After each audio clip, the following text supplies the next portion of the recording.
Hello, my dearest friends. Welcome back to my channel, Diana and the Book Hunt, and welcome to my April wrap-up. I'm going to be talking about all of the books that I managed to finish in the month of April. And I'm going to warn you beforehand, this is a disclaimer here, that this is going to be a chatty video. This is going to be a chatty video because, first of all, in April, I didn't post a lot of videos in general.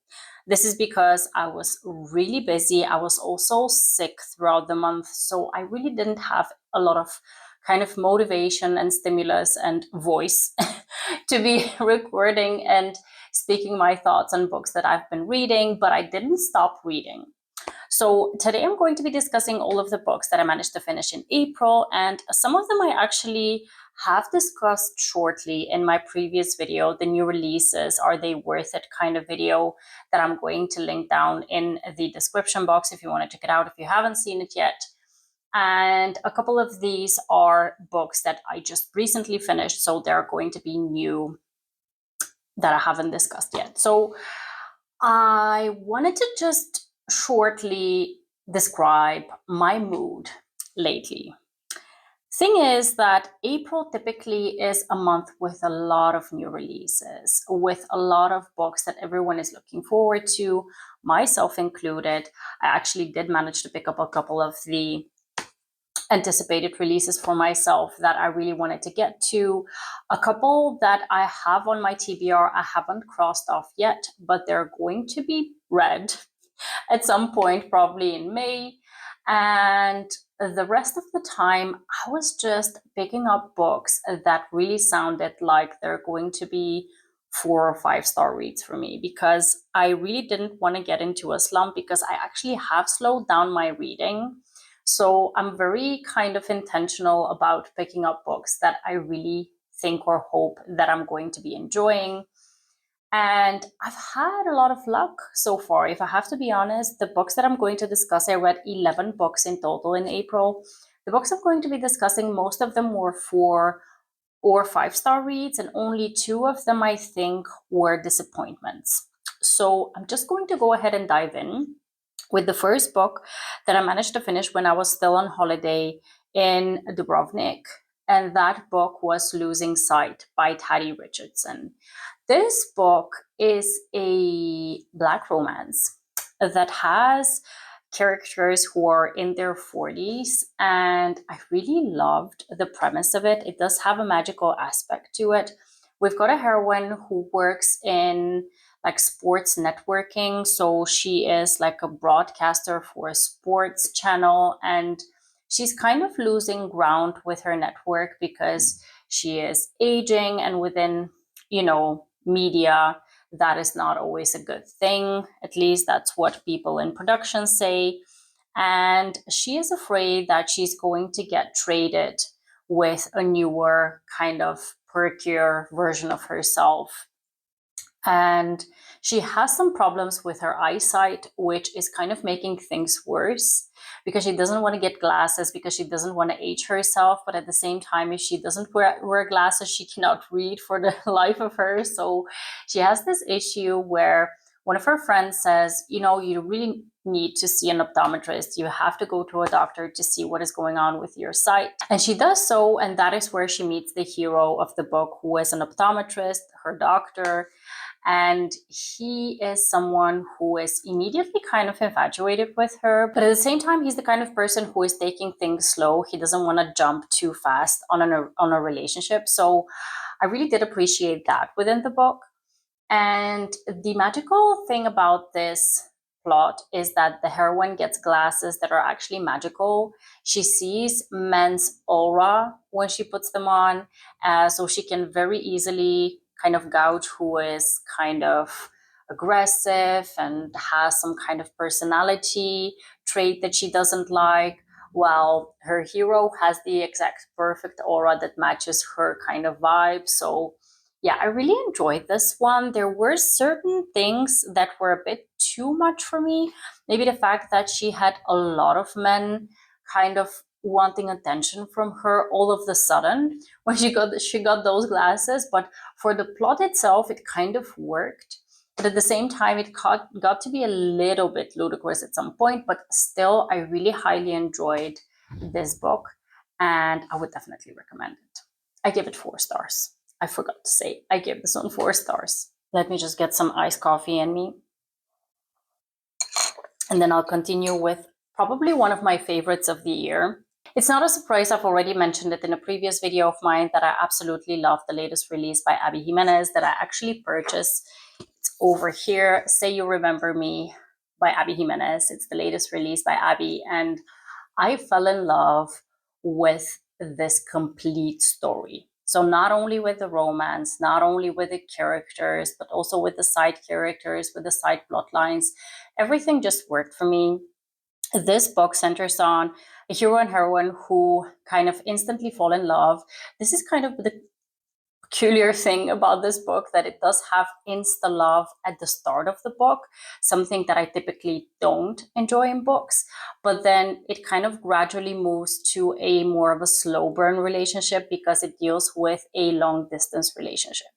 So the premise of the story is that the hero and heroine meet because the hero is a vet, and the heroine finds this kitten that needs some medical attention. So she goes to his vet's office, his vet's clinic, and he tells her the bad news that the kitty is probably not going to make it because it has this condition.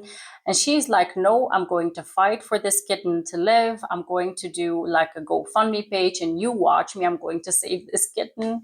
And he's very much impressed with her kind of vigor and with her kind of motivation to save this animal. So essentially he helps her out. And then on the second visit that she does with the kitten, he decides to ask her out on a date. So they go on this very long and very wonderful date, only for him to find out that she's actually going to be moving to another state. She's moving to another state because her family needs her, because her mom is dealing with early onset dementia.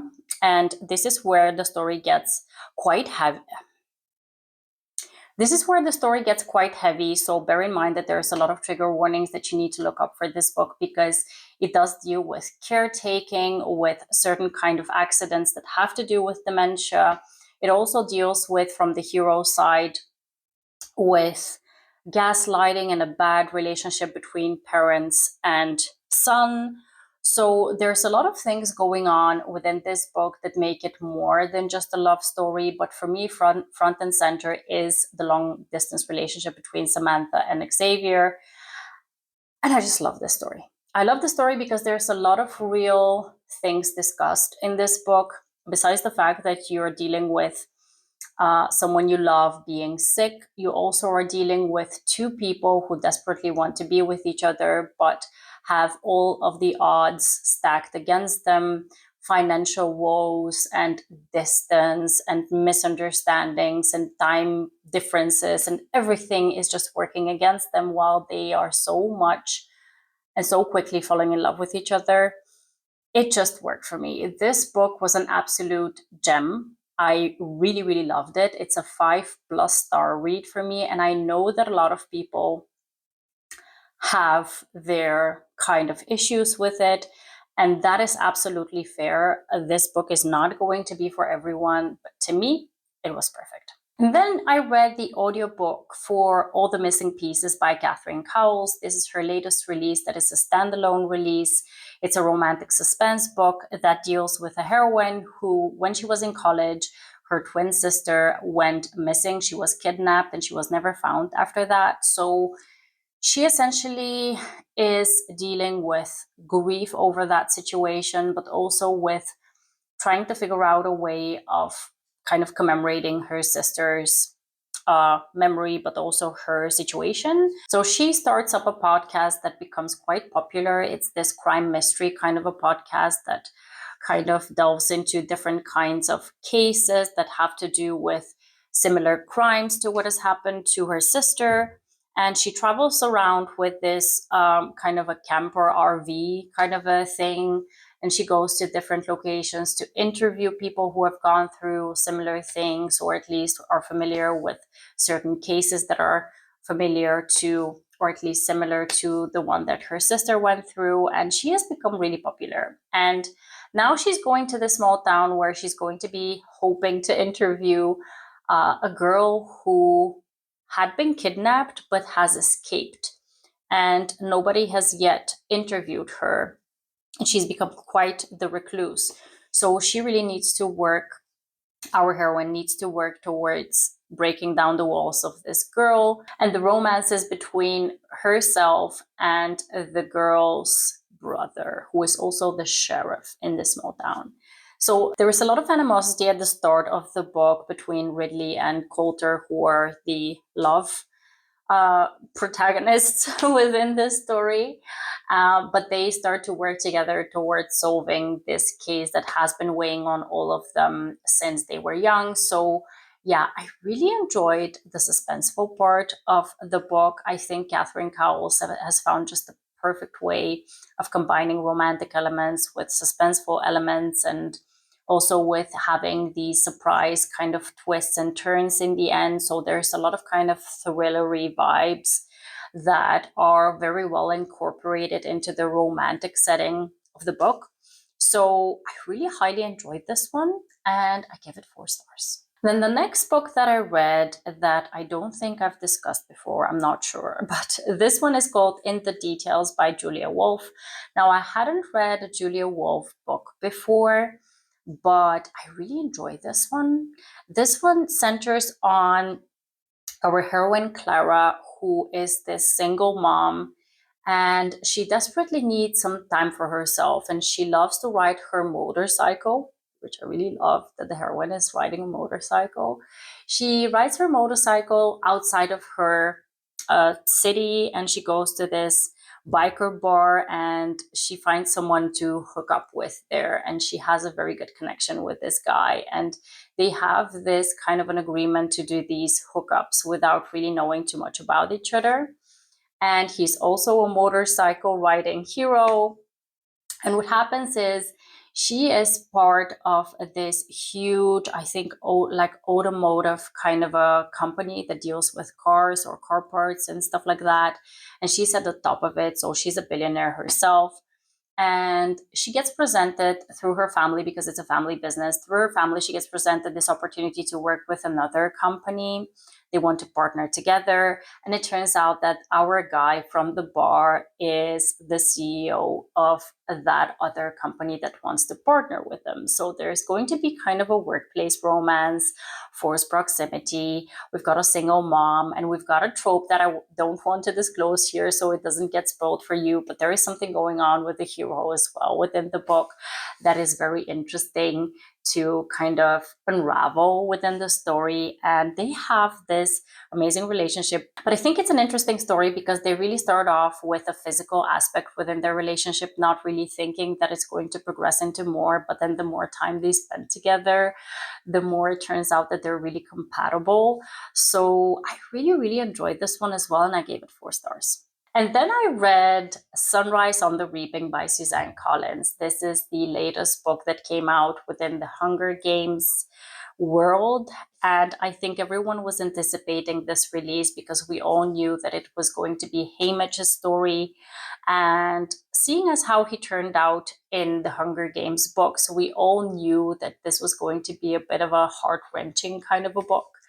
And it really didn't disappoint. I do have to say that I did tear up a couple of times over when I was reading Haymitch's story, and it was so beautifully written, and it really kind of takes you into a more hopeful, more kind of a, how should I say, it's almost like an innocent depiction of Haymitch wanting to get back to his loved ones, specifically to his love, and just getting it all ripped away from him in the end. We all know that it is going to be ending badly because of what happens with Haymitch in his future. So I don't think it's a spoiler to say that this is just a very heart-wrenching kind of a book.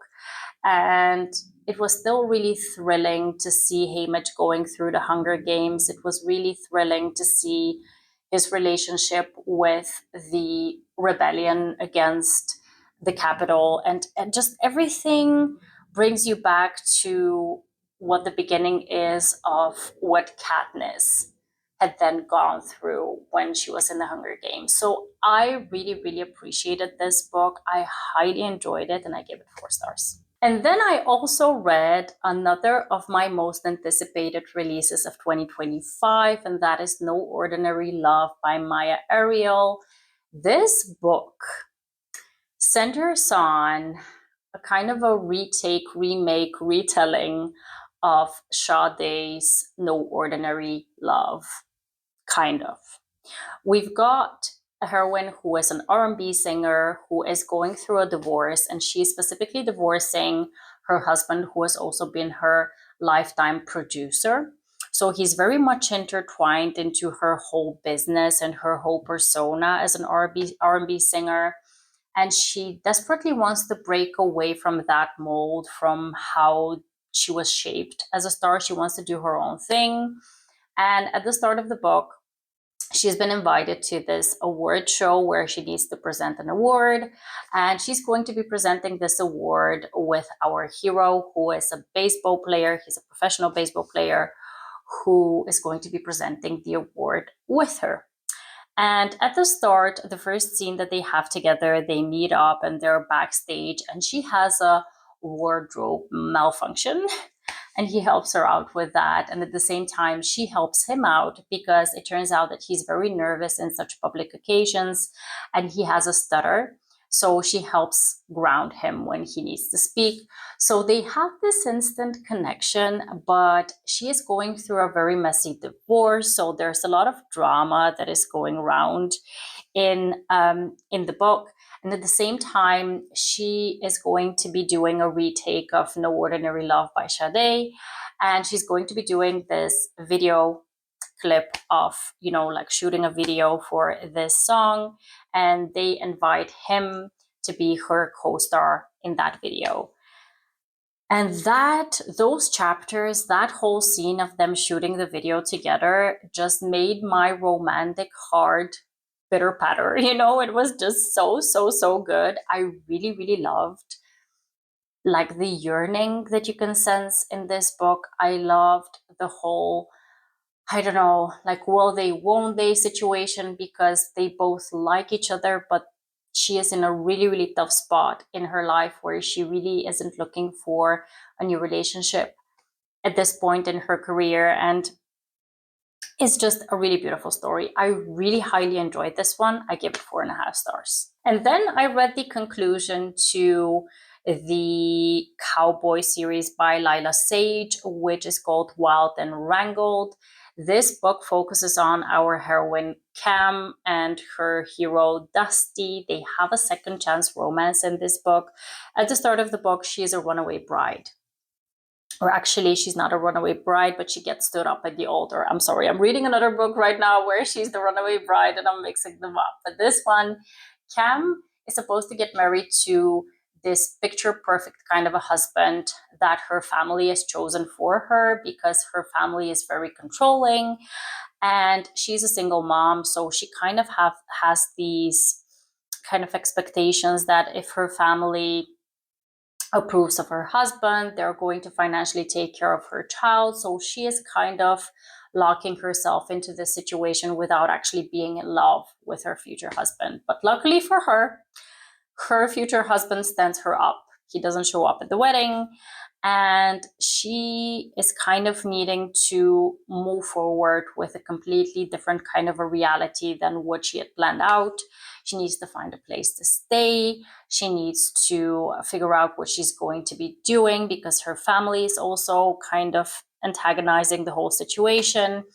And this is where our hero jumps in to help. Dusty, they've had a relationship in the past. Her family hates him, but he has always been the one for her.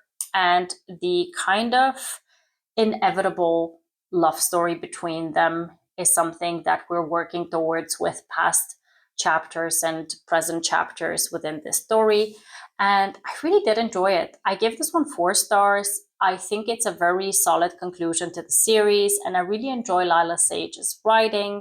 So I'm definitely going to be on the lookout for her new release. Now, next up, I read a romantasy book that I was intrigued by because I saw someone, I don't remember, was it Tori or Jess, I'm not sure, was talking about this book. It's called Heavenly Bodies by Imani Iru. I think this is how you pronounce the last name of the author. This book is a romantasy book that centers on kind of like gods and stars, part of the zodiac constellation. So we've got our heroine Elara, who is part of this kingdom that has to do with one of these stars. And then at the start of the book, she gets kidnapped and taken to this kind of a enemy kingdom to be trained, because there is this prophecy that she's going to be falling for a star and it's going to be the doom, like to the detriment of everyone. And they want to train her to kind of fight against this, or against this prophecy, essentially. And the person who is going to be training her is Enzo, who is the prince of this other kingdom. And he hates her because of something that her family has done. She hates him because she also has certain prejudices against their kingdom because of something that has happened in her kingdom. So there's a lot of rivalry between the two kingdoms, but essentially they need to be working together to figure out how they're going to save the situation together. And typically, enemies to lovers within romantasy really works, specifically because there's a lot of kind of odds that are stacked against both the protagonists. And in this story, it is particularly well done, in my opinion, because these two characters are the epitome of star-crossed lovers. And I think that this is why this story really worked so well. I don't think that it's anything new or anything very original, because you may kind of compare it to other kinds of romantasy books, but just the whole zodiac kind of world setup, and also their relationship and their training relationship together really made sense. The banter that they had together was really, really solidly done. I highly enjoyed their relationship and the progression of their relationship, and I am definitely going to be continuing on with the series. I really enjoyed it. I gave this one 4 stars. And then I read a new release that I think has been chosen as Book of the Month. It's a debut, and I had high hopes for it, but unfortunately, because of the heroine, I didn't enjoy it as much as I had hoped. This one is called Passion Project by London Sperry. We've got a heroine who, at the start of the book, we immediately find out that she has lost her boyfriend. Her boyfriend has passed away in a tragic accident, and she is dealing with the aftermath of being left alone.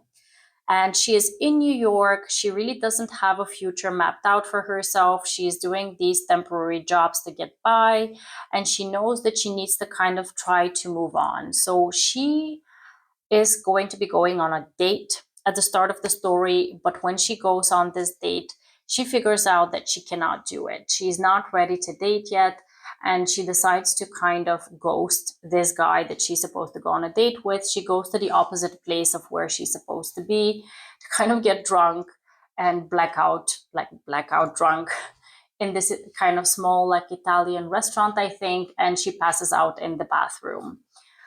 She gets found by the hero, who actually is the guy that she stood up, that she ghosted, but he kind of takes it in stride. He sees that she's in a tough position, so he decides to kind of give her a break and help her out. They commence to have this very deep and meaningful conversation for the heroine specifically, and they decide that they're going to be doing this passion project together, where the heroine needs to get back to living, to finding her passion in life. So they go on these different activities in New York to try to get her back into the land of the living. So they form this friendship first through these activities, and then feelings grow. Now, the problem with the story for me is how the heroine is treating the hero, specifically towards the 2/3 part, like the 70% part of the book. There are certain decisions that she makes that are absolutely not okay.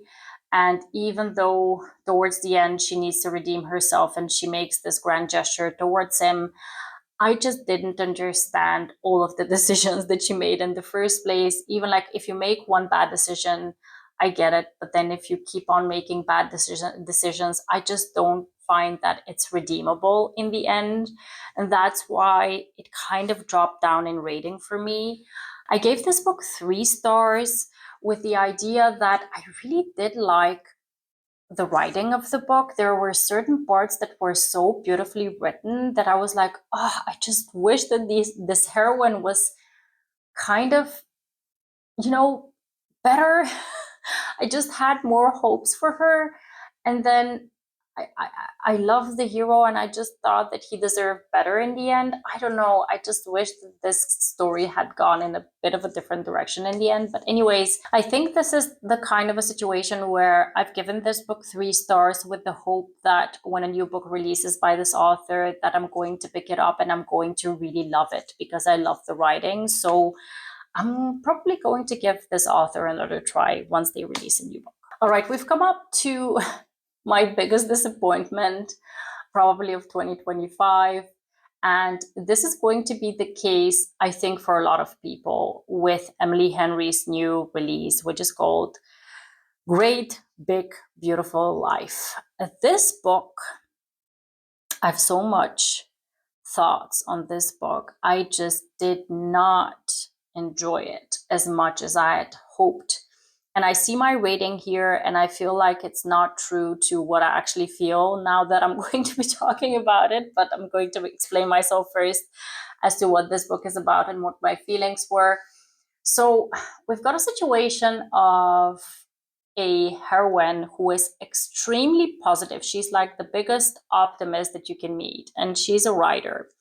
She's desperately hoping to write a story about this elderly woman who has this very intriguing kind of a life. She used to be the spouse of this very popular singer, and this singer was like the favorite singer of her dad's, who has now passed away. And she really wants to do this story justice. So she's looking for this woman who has hidden herself from everyone for the past, I don't know how many years. So nobody has been able to track down this woman. Nobody has been able to interview her, but she is on a mission to find her.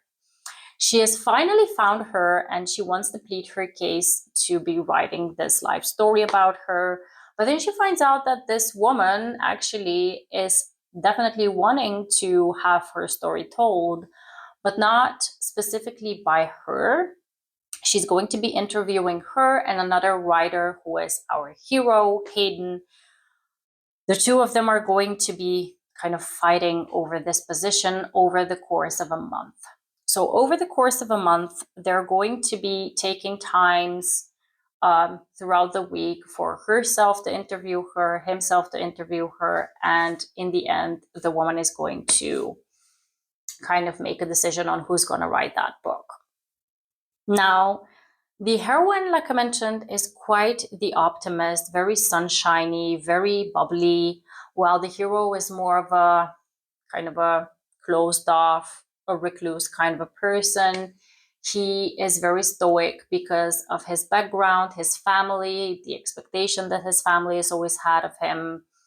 And both of them are dealing with different sets of issues within their familial lives and also within their personal lives, with their love lives. So, yeah, I don't know what to say about this book besides the fact that this did not feel like a romance to me. I always feel like Emily Henry's books get marketed as more women's fiction-y than a romance.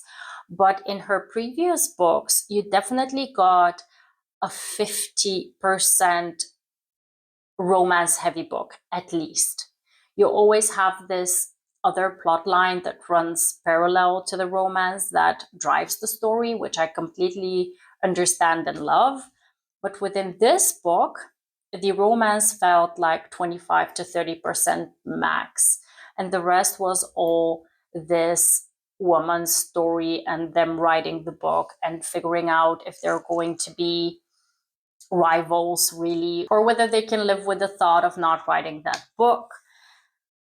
And I don't know, I was just not very intrigued with that part of the plot. I really wanted to see more of their relationship development. I wanted to see more of their characters shining through within the story. And they had such fascinating things within their lives that they were working through, that for me, that part of the story got lost. And that is why I really didn't enjoy it as much as I had hoped.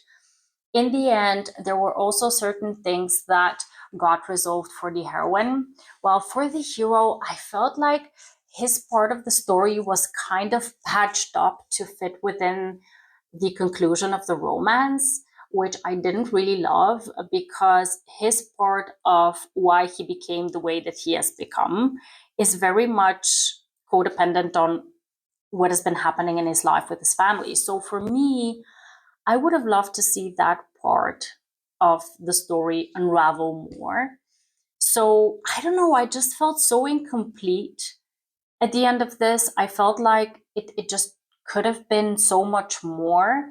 And I know that a lot of people are comparing this book to The Seven Husbands of Evelyn Hugo because of this exact kind of plot line of someone who hasn't told their life story now sitting down to tell their life story, and you figuring out what has happened, and the interview part of the story. And that is absolutely spot on. But I think I've been trying to crack my mind to figure out, there is another book that has a very similar premise to this one, where the hero and heroine both are fighting to get to write the same story.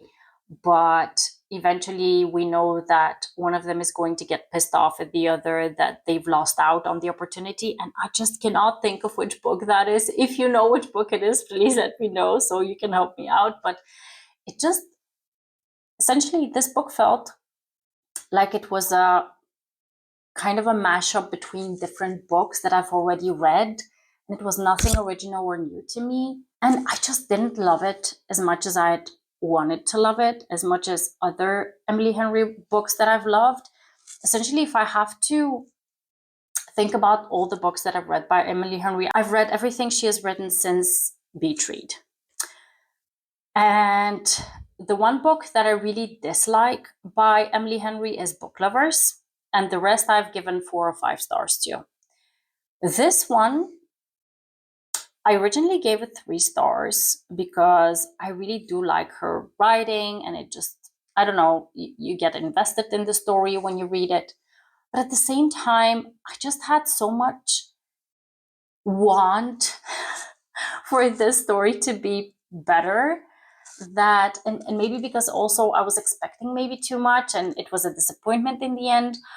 I don't know if this is a 3-star read for me now. It's probably more 2.5-star read. But if I have to rank it, I think I might rank it above Booklovers, and I gave Booklovers 3 stars.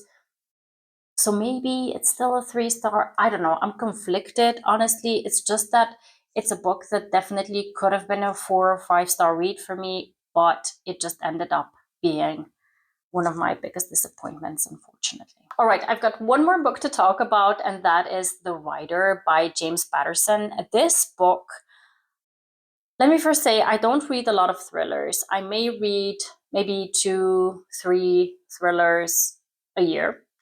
But when I'm in the mood for a thriller, I really want to go for one that takes me by surprise, one that really keeps me on the edge of my seat. And this one definitely did that. And this one definitely, the writer wasn't afraid to take different risks within this book, which I really appreciated. It centers on a hero who is part of the NYPD. He is at the start of the book. This is not a spoiler because it's essentially how this book starts. He is at a subway station contemplating committing suicide. But then he gets called up by his partner to go to this crime scene because this guy was killed. He's a very prominent figure. And during the 911 call of his death being called, someone called specifically for our hero Declan to be on the scene. So he got intrigued by this. He went on to this crime scene, and he saw that the person who is being killed is the husband of this very famous writer. And all kind of clues are pointing towards her, that she is the one who did it. But then as the story progresses, we're figuring out that she has been writing a new thriller suspenseful novel that centers on the incompetence of the NYPD department. And she has very much centered the story around a case that was managed by our hero Declan. So there's a lot of mysterious things going on within this thriller. There is a lot of what exactly is going on here, who is framing who, and who has done what in this story. And the ending is the kind of an ending that will really be very memorable for whoever reads this book. And I really highly enjoyed this one. I really was like on the edge of my seat, wanting to know what happened, who done it, and who is going to end up being framed or being kind of locked up for all of the crimes that were going on within this book. And I really loved it. I gave this one 4 stars. And if you like thrillers, I guarantee that you want to put this one on your TBR, because it's definitely worth it. All right, my dear friends, these were all the books that I managed to finish in the month of April. Again, I'm sorry for the chatty video, but I haven't talked about books in such a long time that I wanted to sit down and just have free reign on whatever I wanted to say about these books.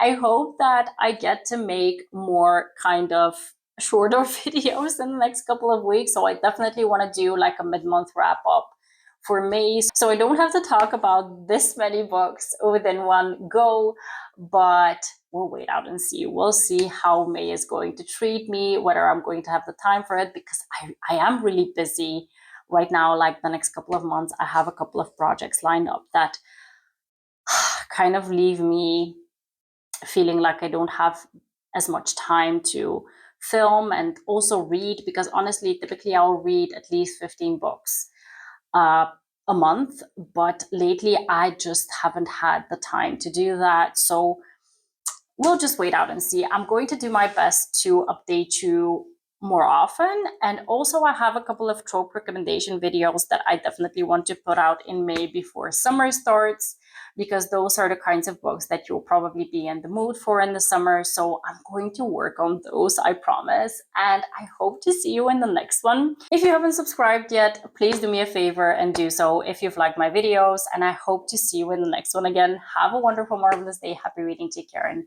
bye-bye.